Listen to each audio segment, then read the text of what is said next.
আমার খুব ঘনিষ্ঠ একটা ফ্রেন্ডের মা মারা গিয়েছে, ভীষণ ঘনিষ্ঠ, উনিও একজন জার্নালিস্ট। আমি ফেসবুকে তাকে দেখছি, কিন্তু আমি এখন পর্যন্ত তাকে নক করিনি।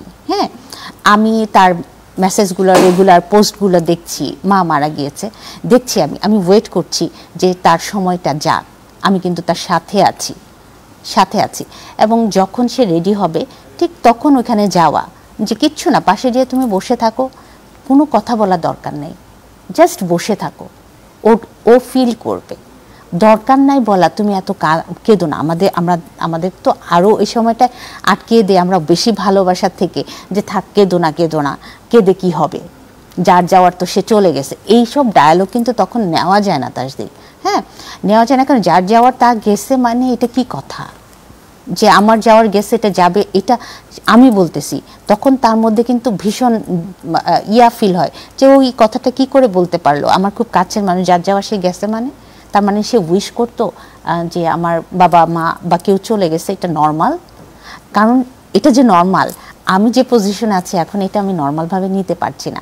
তো কিচ্ছু করতে হয় না, শুধু বসে থাকা, এবং যখন সে রেডি হয় যে বলার জন্য, সে এমনিই তোমাকে বলবে, এমনিই বলবে, গল্প করার ছিল। একটা মানে খুব গুরুত্বপূর্ণ প্রসঙ্গ আপনি বলেছেন, যে সাইলেন্টলি সাপোর্ট করার যে ব্যাপারটা, যে আমি কিচ্ছু না বলেও আমি কিন্তু তাকে খুব স্ট্রং একটা সাপোর্ট দিতে পারি।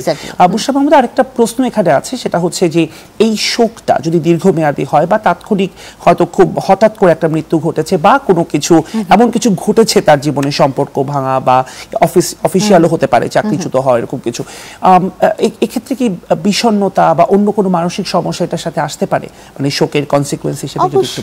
অবশ্যই এটা হচ্ছে, আমি যদি এই যে কারোর সাথে কথা বলছি না, এটার কিন্তু একটা লেভেল পর্যন্ত হতে পারে, 2 মাস 3 মাস এরকম হচ্ছে, কিন্তু যখন আমরা নোটিস করছি তখন কিন্তু তার ভিতরে তাকে আসলে একটুখানি বের করে নিয়ে আসা, আমাদের যারা বাইরে আছি, আমরা যারা সমাজের আত্মীয় স্বজন বা আমার ভাই বোন হতে পারে, যে কেউ, তখন কিন্তু তাকে একটু স্কোপ করে দেওয়া, যে একটু কথা বলুক।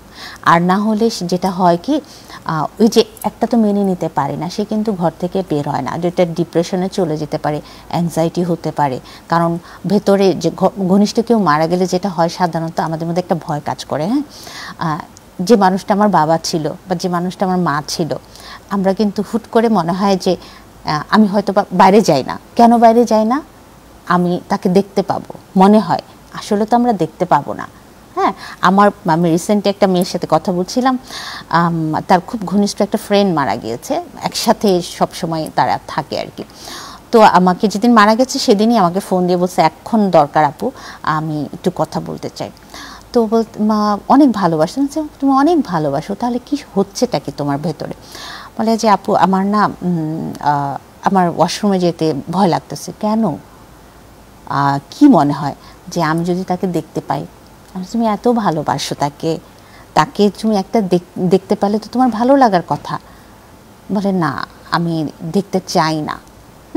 বিষয়টা হচ্ছে দেখতে চাই না, আমাদের মনে হয় যে তারা ব্যাক করবে। আসলে ওই জায়গাটায় আমরা তখন বিশ্বাস করতে পারি না যে এ আর কখনো ব্যাক করবে না, মনে হয় যে কেউ আছে।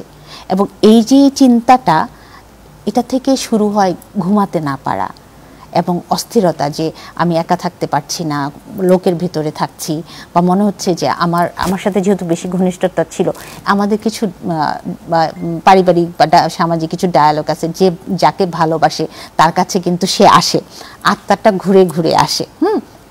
তো ওই যে কথাগুলো আমাদের ভেতরে থাকে, তো ওই ভয় থেকে কিন্তু আমরা তখন অস্থিরতায় ভুগতে থাকি, যেটা কিনা যদি বেশি সময় যায় তাহলে এটা অ্যাংজাইটি বা আস্তে আস্তে সেই জায়গা থেকে হতাশায় আমরা পড়ে যাই। এবং এটা যদি দীর্ঘমেয়াদী হয়, যে একটা লেভেল আছে, বছরখানেক হতে পারে, হতে পারে, কিন্তু তার মধ্যে থেকে কিন্তু আস্তে আস্তে আমরা যদি নোটিস করি, তাহলে ওকে ওই জায়গা থেকে বের করা, এবং গভীর পরিমাণে ডিপ্রেশনে চলে যায় কিন্তু তারা, এবং প্যানিক অ্যাটাক পর্যন্ত হয়ে যায়।